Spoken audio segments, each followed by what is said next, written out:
You know how I got land? I was homeless. And I used to fish all the time.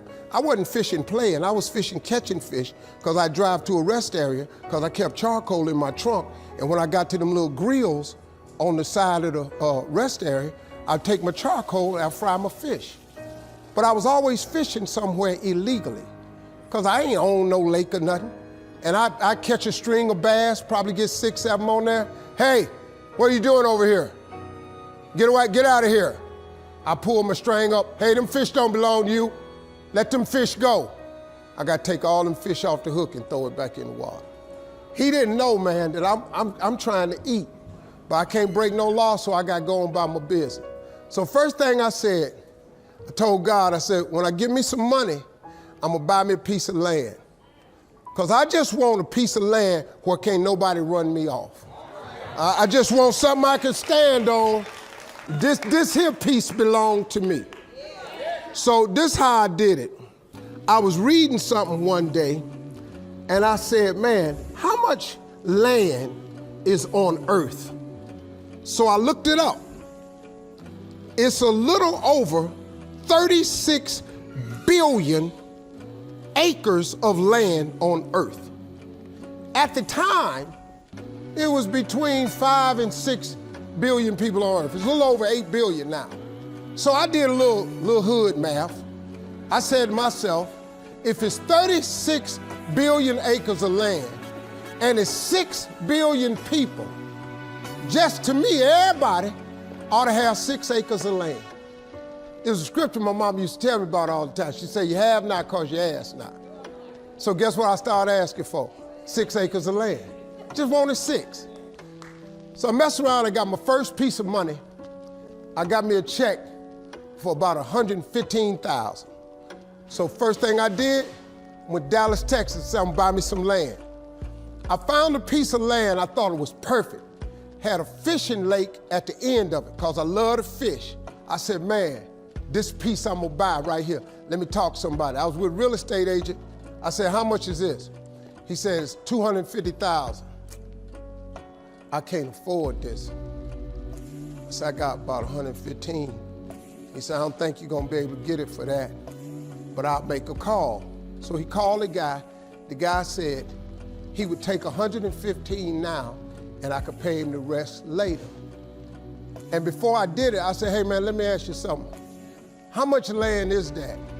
He said, oh, that's 6 acres. It was 6 acres. I got ready to sign it up. The real estate agent said, Mr. Harvey, before you sign that, I want you to think about it. I want to show you something else. So he took me over to this dude's house. I never met this guy. He came outside, he's a hillbilly. He's just country. You know, I was a little nervous. Me and hillbillies don't really, we don't normally work that good together. His name was Jerry Campbell. Turned out to be one of the nicest men I ever met. I misjudged the man. He talked to me, he said, I want to show you something. And I go over there and I couldn't believe it, man. It had rolling hills on it. It had 4 lakes on it, fishing ponds. I said, man, look at this right here.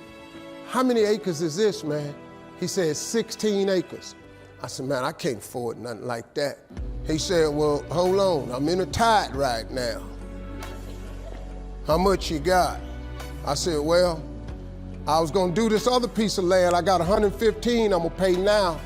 And if you give me a year to pay out the rest of it, I could buy it from you like that. He said, tomorrow morning, if you bring me a $115,000 check, I'm gonna give you this land. So I got the 16 acres of land the next day.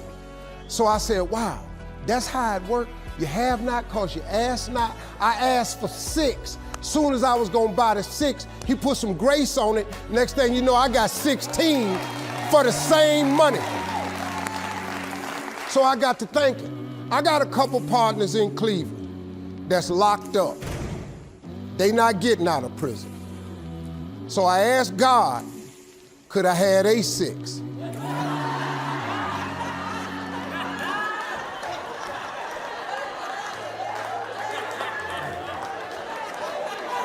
They not getting out.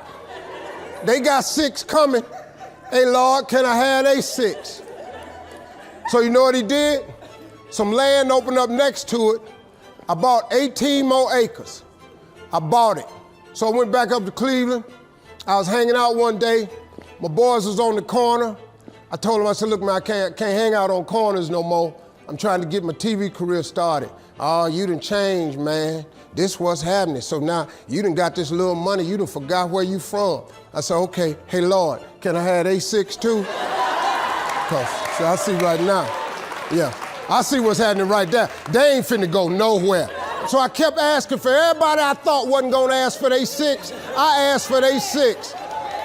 I ended up owning almost 300 acres of land in Denton County, Texas. But I just kept on, man. Just kept on with it. I just kept the faith.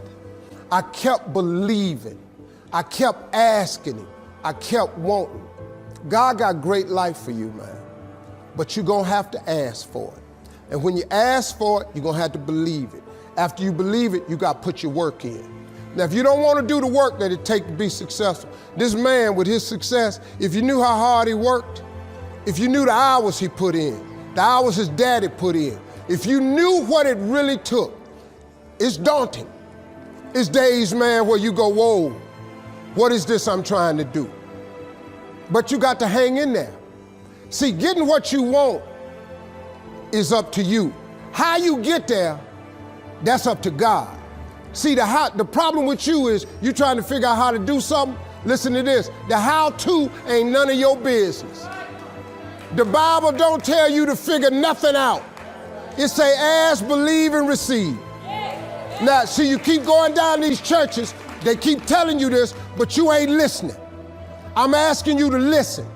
You can turn your life around if you change your attitude. You change your attitude, you change your altitude. Stop sitting in here with a life of mediocrity when that ain't what God created you for. Now, you might not want this life. You might not want what it takes to get here. But if you want this life, you got to put in your work. You got to put it in, you got to stay prayerful, you got to never give up, you got to talk God every day. Now, if that ain't what you want to do, then good luck. You keep doing what you've been doing, you're going to keep getting what you've been getting. I would try something else if I was y'all. I appreciate y'all coming. Thank y'all very much.